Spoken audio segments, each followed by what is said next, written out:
We had a split among the various courts of appeals across the country, which is why the Supreme Court decided to take this case up, as to whether the CFAA should be interpreted very broadly or very narrowly. There have been some courts that have adopted the broad view advocated in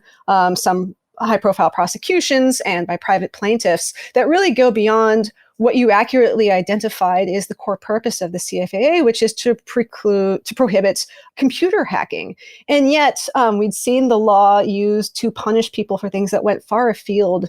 from that, in cases commonly to punish departing employees who access information after they've left to try and build up a competing business, or other types of competitor situations, or cyberbullying. Before cyberbullying laws were really on the books, it had been used in all of these different ways, and the breadth of the language and the sort of shifting requirements of what kind of access do you have, and what's the mens rea that's attached to it, and then what kind of damage or loss as defined by the statute happens as a result of that, had given such a broad ambit of potential for prosecution for liability under that law that it had been a source of significant trouble, both to folks like computer security researchers, for example, who had to be afraid that if they colored outside the lines one whit, that they would find themselves being arrested on federal felonies, even as white hat researchers trying to improve the state of computer security, ranging all the way to, and this came up in the court's opinion, because some courts had interpreted the law to include violations of